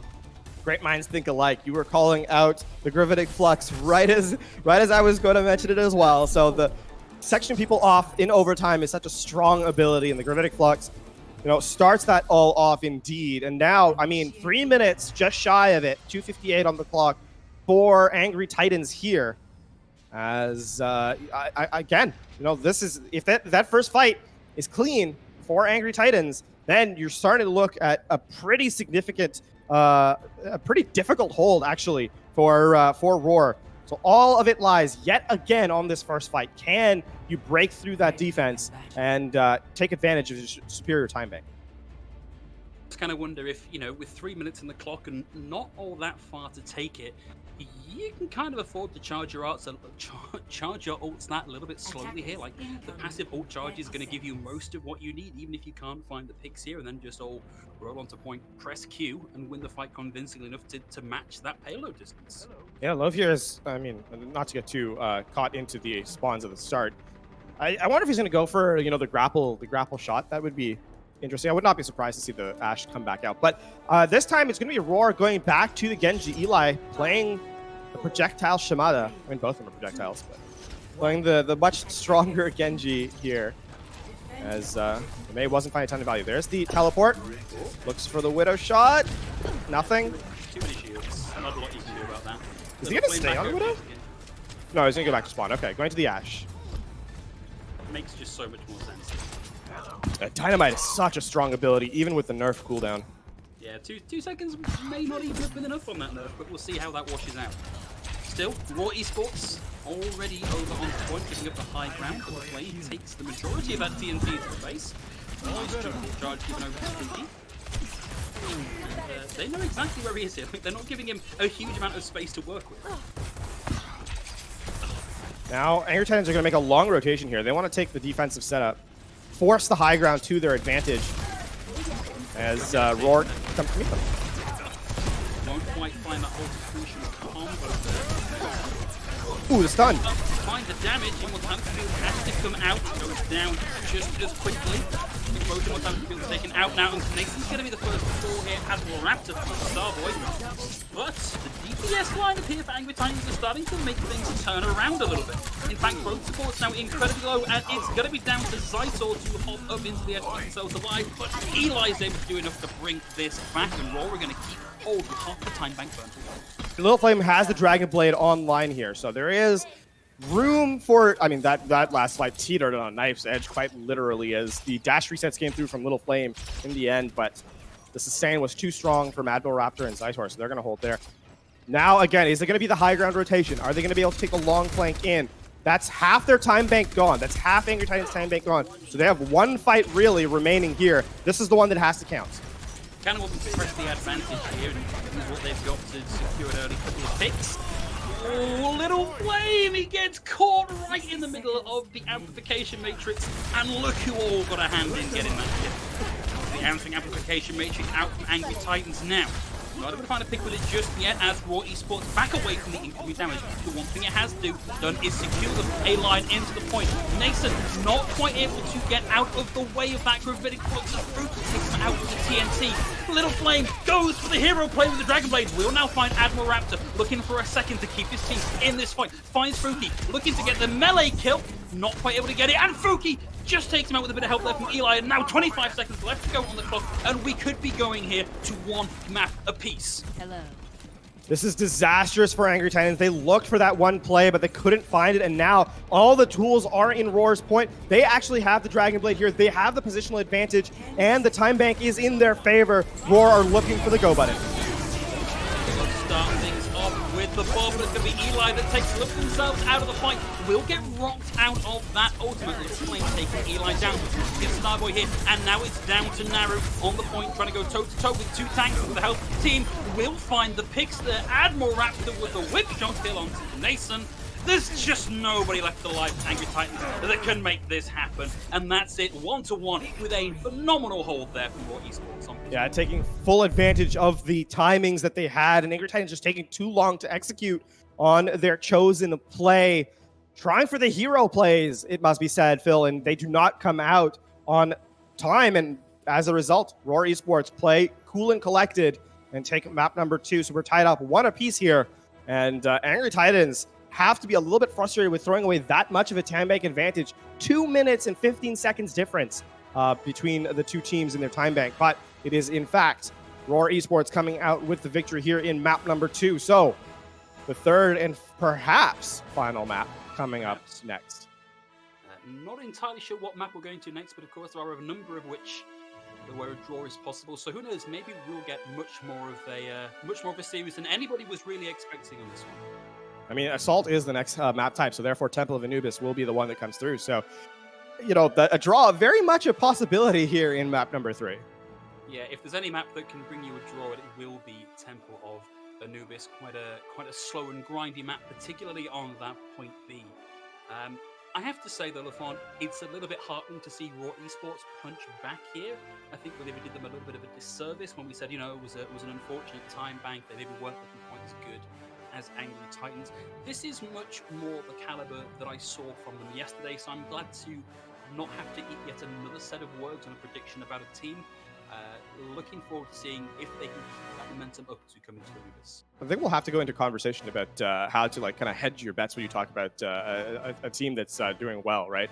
I'm an all-in kind of guy, LaFon. That's it. I'm either all in or I don't believe in them at all. I have no middle ground. I mean, that's a respectable place to be. Certainly, it's more of a nothing more frustrating than hearing someone kind of wishy-washy on their predictions. So credit to you. But no, I mean, heading to map number 3, this is still anyone's game. I think it's still an advantage Angry Titans from the gameplay that I saw. I don't think that the defense there on the second set of attacks that came through from Roar Esports. The question I had, or the concern I had, was that Angry Titans were playing so slowly. They tried to make a rotation, then they split their squad up, and tried to do a 2 and a 4 kind of setup, which I mean works, but not when you're playing the low ground, and not when you're playing sort of in a place where you can't support both sides of that split, right? So instead, it just became more of an isolated 2 targets than a crossfire. And I think for Angry Titans, they had room to kind of get value from their resources, from their ultimates. They had the Dragonblade, they had the Gravitic Flux, but again, stepping just a little too far out of their means of the supports being able to keep them alive, and Roar Esports took full advantage. So while, yes, credit to Roar Esports for a fantastic defense, I still have to give the edge slightly to Angry Titans here in this next map. But again, it all comes down to execution, and there is a small wrinkle in sort of all of what I just said, and that is that because it's Temple of Anubis, because it's Assault, Eli has already played the Mei multiple times. Mei is very strong here on this first point of Temple of Anubis, both offense and defense. So if that comes to play, and if Eli can play it cleanly, then Roar Esports may actually be able to step out ahead. Quite possibly, and I don't know that we've seen much other than the Genji out from Little Flame. I think we did see the Sombra from it on Ilios. Yep. And I don't know from experience whether Mei is really in his hero pool. You've got to assume that as a flex DPS, you'll have had to have played enough Mei when Mei was supremely in the meta to have a good grasp on that. But certainly, still kind of untested for Contenders trials as far as I'm aware. Yeah, it's the first time I've seen him play in a team environment. So certainly his Genji has been pretty good, but is the flexibility there? We don't know. We don't have that sort of game tape on him quite yet. But as time goes on, I'm sure he will build it, and so not an issue there. But as we head into Temple of Anubis, it is going to be that the first setup, of course, and at least initially, we're going to see the Mei out here on the defense. Yeah, which, as you were saying, not really surprising to anybody. It's strong on the offense, it's strong on defense. It buys you so much space to work. Yeah, and you can really just stop pushes entirely. Assault has so many early choke points that, well, we were talking about Little Flame. Does he have the Mei? And at least initially, starting off on it. Fuki maybe almost very nearly had an angle there onto Love, but will swap back over onto the Ashe, having been unsuccessful at finding that opening pick, and Eli just looking in bewilderment as that TNT connects. Wall comes up and buys a huge amount of space for them to get through. The counter wall there is even better, and even if they didn't get kills, it has very early forced out that immortality field. And we're going to see Crocs just aggress back in, catching them in the rotation, and Angry Titans taking to task and taking to town. And this is going to be the full wipe, actually, and no kills for the offense there. I do not think they were expecting the Mei wall. I genuinely do not think they were expecting the wall to come through as aggressively as it did. Little Flame doing a spectacular job there at sectioning off the choke. And what a push from Angry Titans once they saw that come through. And they did a lot of work here for both Love and for Doggo, who both very nearly have the role. Starboy as well. Admiral Raptor getting kind of close on the rally, but that's all they've got ready, and it's not even going to be ready for this fight. Yeah, this time, though, the wall catches splits out Zaitor, splits out Naru, both of them going down. That is another failed rotation here from Raw Esports. Angry Titans just kind of making this look easy right now. Not only are they making it look easy, they're doing it for free. The only thing they've really committed has been the wall in each of these fights. And Little Flame doing spectacular work.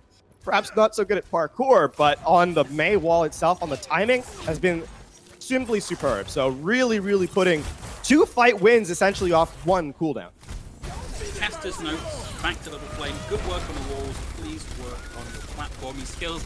Nason gets Admiral Raptor, and looks like we're going to see the repeat here, although Angry Titans not quite so quick to press the go button on that. No, I think they recognized that they didn't want to quite force it. They didn't feel they were in good enough position to clean up the kill. And again, Admiral Raptor was down, so still worried about perhaps the amplification matrix or something like that could come in to kind of haunt them. But right now, this wall can still provide gatekeeper. Oh, okay, no, Admiral Raptor's in play. He got in. He's safe. Although actually, it looks like we've still got Fuki trapped on the outside. Amplification Matrix from Zaitor, and Fuki with the off angle takes Starboy out of the fight, and that is it. Despite an incredibly impressive set of holds, it only took that one good team fight where they finally got up to the plinth for Raw Esports to win this one out. What a sad place. What a sad place to be for a May player. Oh, man. But, I mean, there's so much time taken off the clock there. And they're going to stall a little bit more as Crocs somehow gets back to the stage. And, Was Crocs hiding? Was he invisible? Maybe. How do you not spot Marissa? yeah, she can be sneaky when she wants to, kind of crouching down in a corner. I don't know. I'm grasping straws there. Now it's going to be down to the layered blizzards, right? The mirror blizzards, Eli and Little Flame. If one May player can get a better blizzard off, then that's the team that's going to win the fight, in my opinion. Man, these walls from Little Flame have been great. Sadly, there wasn't the throughput of damage there to secure the pick, and we will see Raw Esports They did force the immortality field, though, so you can't push if you are... Right now, you can't really push aggressively if you are Roar. And a block away in the back line. Little Flame using the geometry to get out of the way of that.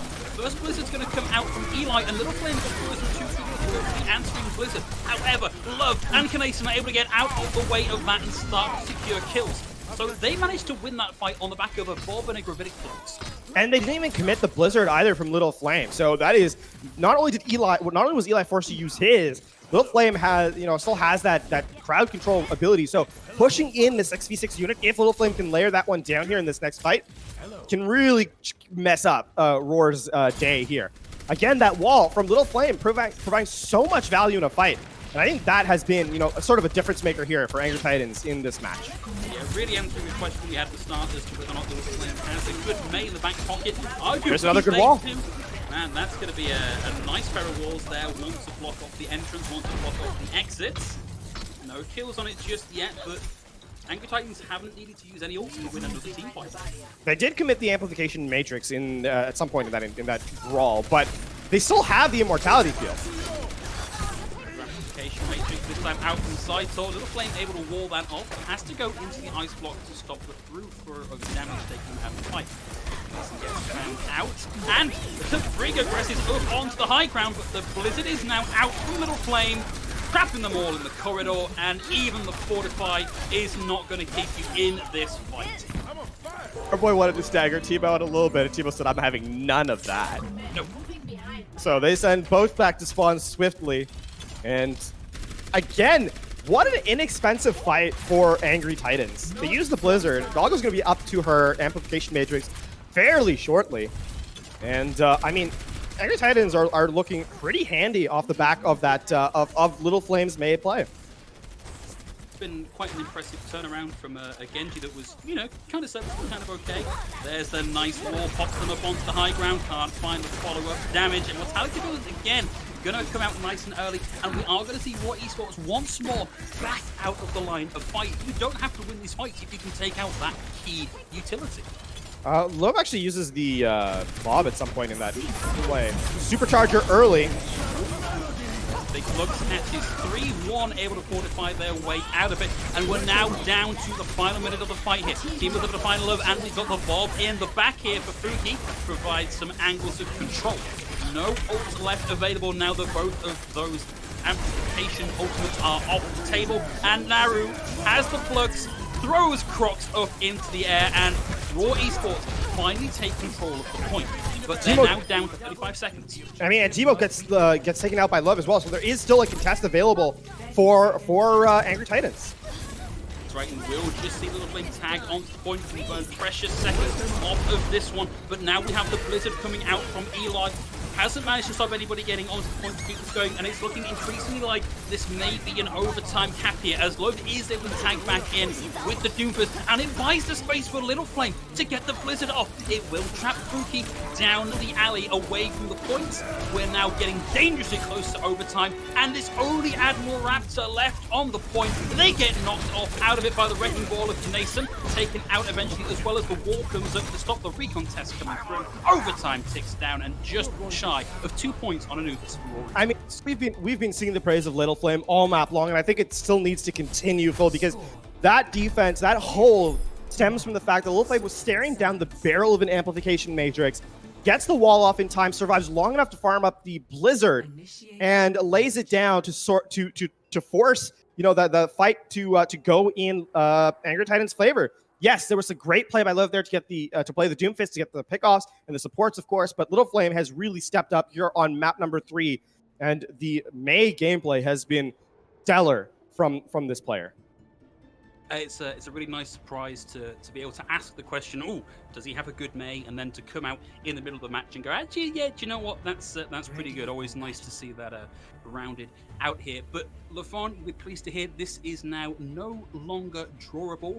We're only going to see this one final round here on Temple of Anubis, and it's down to Angry Titans to get just that second tick, more or less, on the board for them to take this series.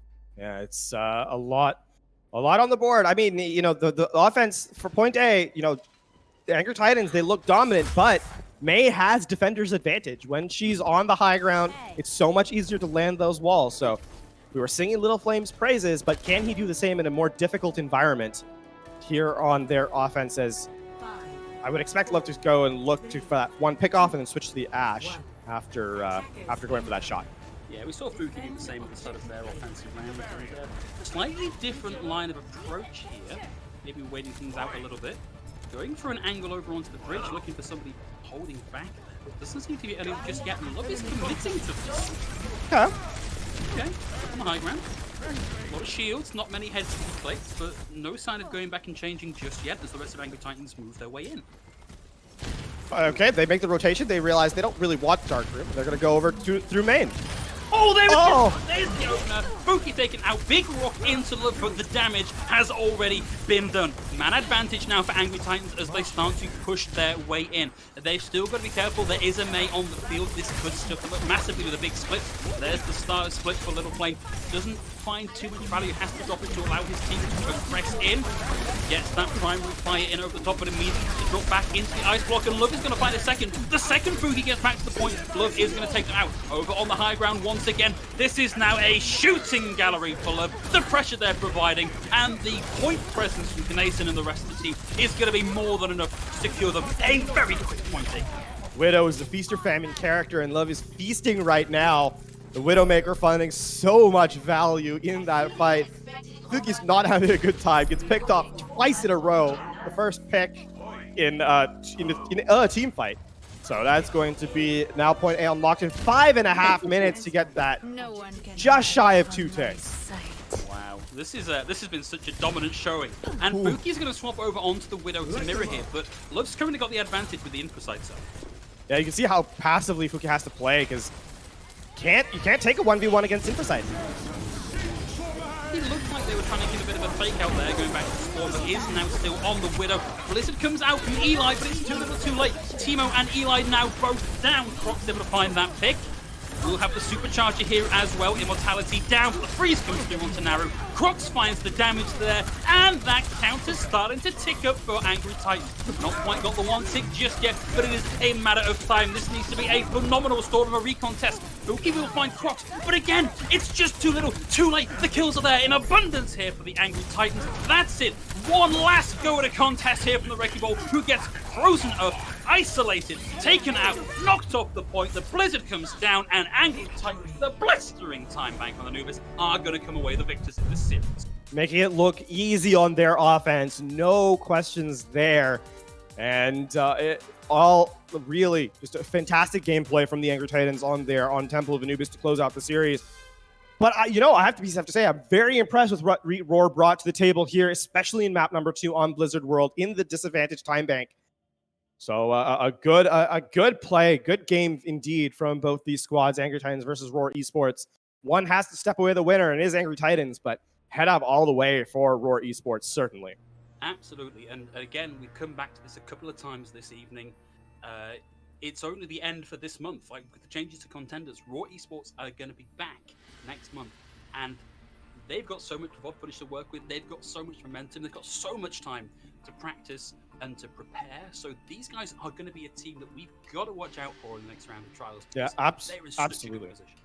No, absolutely. There's so much there that I think can be built on if you're Roar. There's so much work, and Angry Titans as well. I mean, they're looking at this and they're like, we didn't make contenders off the back of this, but coming into the next set of trials, you're looking to Angry Titans to take that next step yet again. This is a team that we've had high expectations for quite some time, but I think that's it's a matter of time until they put the next step together and really hammer home their next journey in trials. But hey, Lafon, it's the end of the match, and you know that means it's time for an interview. And it looks like we've got DPS player from Angry Titans, Little Flame, coming into the chat to talk us through his thoughts and feelings on that map. Hey, Little Flame, congratulations. How are you feeling? Oh, Love, sorry, that is entirely my bad. Sorry, I thought I heard Little Flame. Love, welcome, congratulations. How are you feeling? It feels good. Okay, great. Well, it feels sadly. I mean, we heard I think mid-match that avoided their map, or at least one map, which means we can't make contenders, but it still feels very good to win. Very close run thing though, to have to wait for a mid-match result shows that you guys were really up in contention for that second place spot. Yeah, it was. Yeah. So, sorry, I don't want to make you dwell too much on having just miss out on that. So, we saw a lot of Genji from you in the opening matches there, and we had this question about from Little Flame. Sorry, do you know what? I'm all over the place, Love. This is entirely on me. My bad. I'm going to hand over to Lafon, who's maybe a little more collected than I am. I mean, the Widowmaker does come out actually from you guys on that push on Temple of Anubis, and you look pretty spectacular with it. I think you took control basically of the the first pick off on Tafuki on your attack.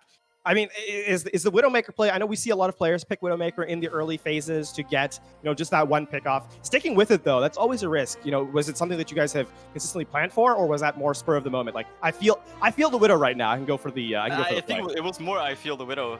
It's kind of. When I picked the Widow, people are like, we should go Ashe instead. But I say Widow is more fun, and we can stay on it. I mean, sometimes that fun moment needs to come in, and I mean, you made it work. So your team is probably at the end going, okay, I guess you were right in this particular instance. So it definitely bore fruit. Walk us through this. From Blizzard World, which was you guys had the 3-minute time bank to the 1 minute on your defense. You weren't able to eke that out. Heading into Temple of Anubis, though, I think you guys were definitely the dominant team on Temple of Anubis. Was there a mental reset there that had to come in, or was it more of a just let it go? We can come back in and take Temple of Anubis pretty convincingly. I mean, I think we know from our results in scrims and previous contender matches that Blizzard World isn't our strongest map, but Temple of Anubis, on the other hand, is one of our more stronger maps, at least in the current map pool. And we felt like we had an advantage coming into the map, and we were very confident on our play. So there was kind of a mental reset of we know that we can play better on this map. Right. I mean, past results almost always bear out in the future, so it makes sense to me there. What's next for you guys, though? Because obviously you guys don't make contenders yet, but I mean, still a lot to play for. You guys obviously performed very well here. You guys are going to keep, what's the next step for you for you in this journey? I think, at least from what I know, we're going to try to stick together as our current roster, play the Open Division tournament, and then get trials and then contenders, because I believe we have a lot of potential in our roster, but it was quite a small time frame between us getting the roster together and the contenders matches or the trials matches. Well, I can't wait to see what you guys are able to do with even more time playing together. Can't wait to see how you do in Open Division. Before we let you go back to your team to celebrate, anything you'd like to say, anybody you'd like to shout out before you go? Not really. Okay, let's go Jaru, if anything. Okay, that's 2 in a row. 2 in a row. 2 in a row. Well, thank you again very much for joining us, Liv. Sorry about the mix-up at the start. And don't worry. Thank you. Everybody else, thank you very much for tuning in to this incredibly hectic, incredibly busy week of Contenders Trials over here on the Bubble channel. Big thank you to everybody behind the scenes who's been facilitating this and making this work, and of course to Lafon for sticking with me today. And keep your eyes peeled to social media, guys, because Monkey Bubble does a lot more than just Contenders Trials. If you want top tier 2 and tier 3 coverage, it's the place to be, and we've doubtless got more coming your way in the not too distant future. Lafon, any closing words for it?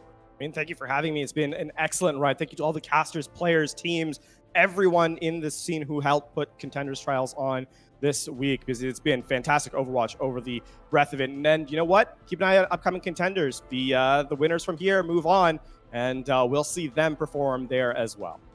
And one more time from myself and LaFon, good night, and we hope to see you all in the not too distant future.